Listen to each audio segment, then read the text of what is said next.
Mhm. Davam edək. Deməli, qalmışdıq yüksək standartlar. Sxemimizdə qeyd etdiyim kimi, yəni bu insanlar əgər ki, bu məsələni korreksiya etməsələr, fərqində olmasalar və üzərinə düşməsələr, yenə də onlarda zövq və məmnuniyyət hiss edə bilməmə problemi olacaqdır.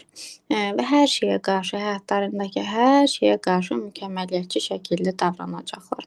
Bu təkcə bu arada işlə bağlı deyil. Bu ə, ola bilsin ailə seçimi olsun, yəni yoldaş seçimi olsun. Xanım aşırı mükəmməliyyətçi ola bilər, heç bir bəy bəyənməyə bilər. Bəy eyni cür o şəkildə, yəni həyatın əslində hər bir sahəsində, hobbi olsun, bunlarda da özünü göstərmiş olur və şəxsin həyatına ciddi şəkildə öz mənfi təsirini göstərir. Daha sonrasında biz gəlirik bədgümanlıq sxemimizə. Yəni bu insanlar bədgümanlıq deyəndə burada türk dilində daha fərqli cür gedirdi. Mən ümumiyyətlə türklərdən almışam. Azərbaycan dilinə tərcümədə biraz qəribə sözlər çıxırdı ortaya. Amma ümumən bu şemaya malik olan şəxslər həyatın müsbət tərəflərini demək olaraq görmürlər. Yəni onları bu müsbət tərəfləri minimuma endirərək daha çox həyatın mənfi tərəflərinə fokuslanırlar. Və bu insanlarda bir növ yenə də yaxşı məsələlərdən, yaxşı şeylərdən həzz almaqda çətinlik olur. Çünki qeyd etdiyim kimi daha çox mənfi detallara fokuslanırlar və gələcəkdə baş verə biləcək problemlərlə həddən artıq maraqlanırlar, narahat olurlar. Yəni heç ola bilsin ki, elə bir hadisə olmayacaq, elə bir mənfi, neqativ hadisə baş verməyəcək, amma ki, şəxslərin aşırı dərəcədə inancları bu yöndədir deyə hər şey, yəni bir növ daha çox qaradır, nəinki ağ. Bu şəkildə düşündükləri üçün özlərindən problemlər də aşkarlamış olurlar.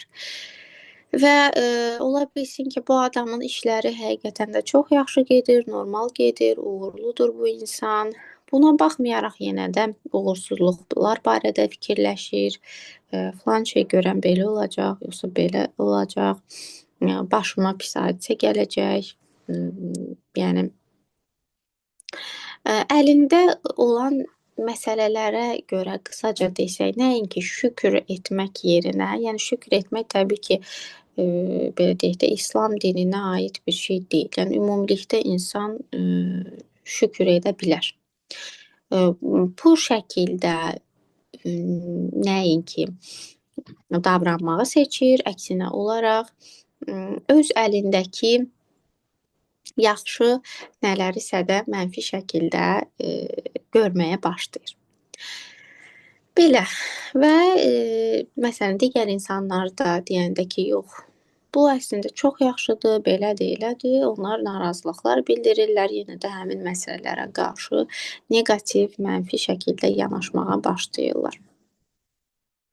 Daha sonrasında cəzalandırma sxemimiz gəlir. Cəzalandırma sxemimiz budur ki, bu inanca sahib insanlar, bu sxemə sahib insanlar düşünürlər ki, insanlar səhv hərəkətlərinə görə sərt şəkildə cəzalandırılmalıdırlar və yaxud da cəzalandırılırlarsa, onlar bunu haqq eləyir.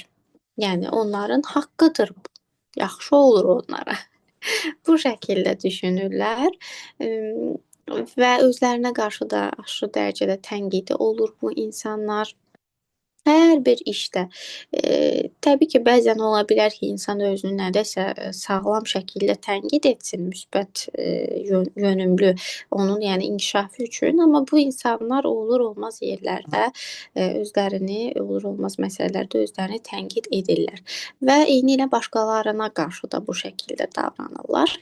Məsələn, cəzalandırma sxeminə malik olan insanlarda daha çox mən öz təcrübəmdə görmüşəm ki, bu cür valideynlə böyüyüb. Yəni adam daimi olaraq valideyni tərəfindən, onu böyüdən insanlar tərəfindən cəzalandırılıb.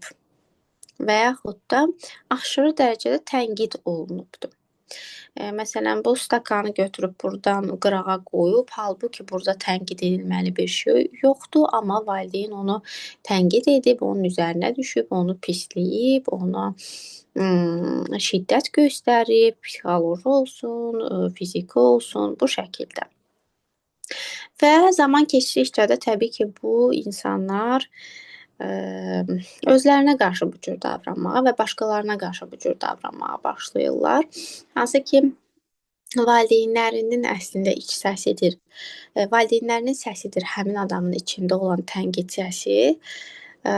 Bunun da fərqinə varanda əslində biraz şok edici vəziyyət ortaya çıxır ki, əslində həqiqətən də məsələn anam mənə uşaq vaxtı bu şeyləri deyirdi və məni tənqid edirdi. Və indi mən nəsə bir səhv edəndə özümə qarşı bu ifadələri işlədirəm. Əslində fərqində deyildim ki, bu anamın sözləridir.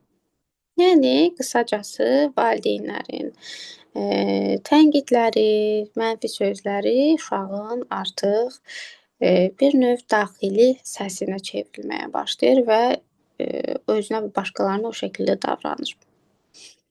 Bu da bu şəkildə baş verir. Daha sonrasında duyğuların bastırılması. Ümumiyyətlə, hər birimiz bunu öyrənməliyik. Ta uşaqlığımızdan. Təəssüf ki, bizə uşaqlığımızdan öyrətmirlər öz duyğularımız barədə, öz hisslərimiz barədə. Bizim hansı neqativ, mənfi hisslərimiz var, hansı müsbət hisslərimiz var. Bu hisslər bizim nəyimizə lazımdır? Biz bu hissləri harda hiss edirik? Harda hiss etsək nə mənaya gəlir? Yəni bunlar əslində həqiqətən də çox dəyərli və lazımlı məlumatlardır, bilgilərdir. Və bu sxemə malik olan insanlar düşünürlər ki, inanırlar ki, mən duyğularımı ifadə etməməliyəm. Əgər ifadə etsəm duyğularımı başqalarına zərər verər və yaxud da mən öz hörmətimi itirərəm, mən utanaram, mən biabır olaram. Və yaxud da mən öz duyğularımı ifadə etsəm tərk edilərəm. Məndən qisas alarlar, məni zəif görərlər, məni buna görə qınayarlar, mənə pis baxarlar. Bu şəkildə bir inancları olur. Və ona görə də bu səbəbdən də öz duyğularını, öz hisslərini bastırmağa çalışır. Və bir növ bu cür insanlarda biz kənardan baxanda bir gərginlik hiss edə bilərik daimi olaraq. Niyə? Çünki duyğularımızı bastırmaq əslində bizim üçün çox zərərlidir. Yəni bu hətta daha pis xəstəliklərə də, ağır xəstəliklərə də gətirib çıxara bilər. Məsələn, yaxınlarda bir video görmüşdüm. Xanım da türk idi, danışırdı. Deyir ki, daimi olaraq hər şeyi içimə atmağa başladım və heç kimə heç nə ifadə etmədim. Və xərçəngdən hal-hazırda əziyyət çəkir. Məhz bunun səbəbi də budur ki, xanım heç vaxt öz duyğularını bəlli etməyib. Bir yerdən sonra da onlar hamısı yığılıb və xəstəlik formasında özünü göstərib. Ona görə çox mühümdür ki, biz öz duyğularımızı tanıyaq, onları adlandıra bilək və onları həqiqətən də yaşaya bilək. Bəzən düşünürük ki, mənfi hissdirsə, bunu yaşamayım, qaçım, başımı qatmağa çalışım, pis olacam, pis hiss eləyəcəm, ağlayacam. Yəni, insanlar ağlamağı zəiflik kimi görürlər. Amma bu məsələlər zaman keçdikcə insanda yığılır, ya xəstəlik kimi özünü göstərir, ya əsəb partlamaları olur, ya adam çox gərginləşə bilir, ya psixosomatik ağrıları olur. Yəni hər cür özünü göstərə bilər. Onun üçün də bizə lazım olan qeyd etdiyim kimi bu məqamları bilməkdir. Yəni bunu öyrənməkdir. Uşaqlıqda bəli bizə öyrətməyiblər ki, sənin tutaq ki, təşviş hissin ola bilər, sənin yəni narahatlıq hissin ola bilər və sən bu narahatlıq hissində nələr edə bilərsən, qızım, oğlum, sən məsələn nəfəs texnikasından istifadə edə bilərsən. 3 saniyə nəfəs ala bilərsən, 6 saniyə nəfəsini saxlaya bilərsən, 9 saniyədə nəfəsini buraxa bilərsən. və bunu davamlı etsən, sənin təşviş hissin, narahatlıq hissin azalacaq. Bunu öyrətmək yerinə bizə çox vaxt öyrədirlər ki, biz həmin narahatlıq, təşviş hissini azaltmaq üçün ya mahnı qoşaq oynayaq, ya basdıraq, heç kimə danışmayaq, ya mahnıya qulaq asaq, ya kinoya baxaq, ya yemək yeyək. Yəni, bu şəkildə görmüşük, bu şəkildə öyrənmişik, amma bu o demək deyil ki, bu şəkildə davam etməlidir.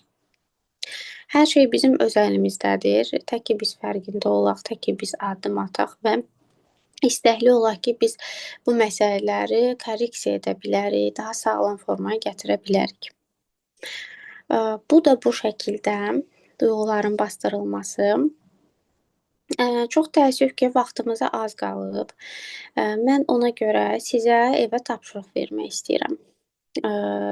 Bunu özünüz üçün dəftərdə də yaza bilərsiniz, telefonda da yaza bilərsiniz. Amma çox yaxşı olar ki, yazasınız. Nəinki şifahi cavab vermək. Birinci sualımız budur ki, uşaq olanda ananızdan sevgi gözlədiyiniz, amma ala bilmədiyiniz hallarda nə edirdiniz? Yəni, hansı davranışları göstərdiniz? Elə adam ola bilər ki, ağlaya bilər, elə adam ola bilər, özünü ignor edə bilər, kənara, yəni sıxışdıra bilər, danışdırmaya bilər heç kimi, soyuq davrana bilər və yaxud da yenə davamlı olaraq sevgi istəyə bilər, dostları ilə oynaya bilər. Yəni, hər bir insan unikaldır və hər bir reaksiyanı verə bilər. Amma siz özünüzdə bir fikirləşin. Mən uşaq olanda anamdan sevgi gözləyəndə, amma ala bilməyəndə mən nə edirdim? Nələr eləyirdim? Və daha sonrasında ikinci sualımız budur ki, sizdən, əgər ki, bacı-qardaşınız varsa, sizdən daha çox diqqət görən bacı-qardaşınıza qarşı hiss etdiyiniz qısqanclıqla necə mübarizə aparırdınız? Bu suala cavab verirsiniz. Əsəbi ananızın qəzəbindən özünüzü qorumaq üçün nə edirdiniz? Və bir dəqiqə üzr istəyirəm.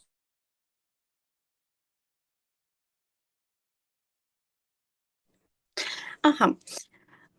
Çünki biz hər birimiz əslində anamızın qəzəbi ilə qarşılaşmışıq demək olar ki.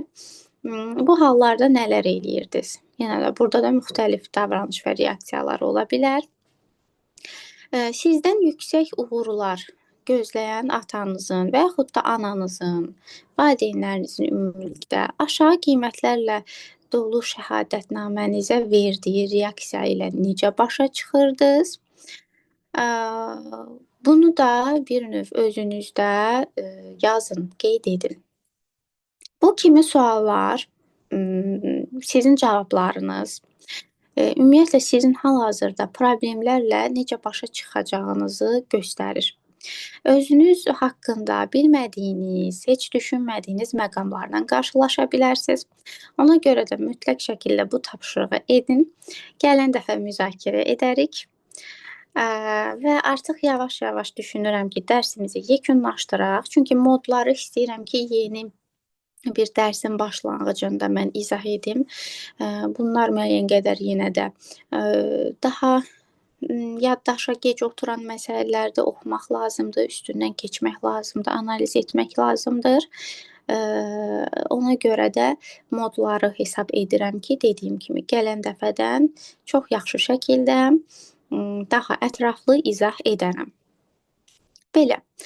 Özünüzə yaxşı baxın. Gecəniz xeyrə qalsın.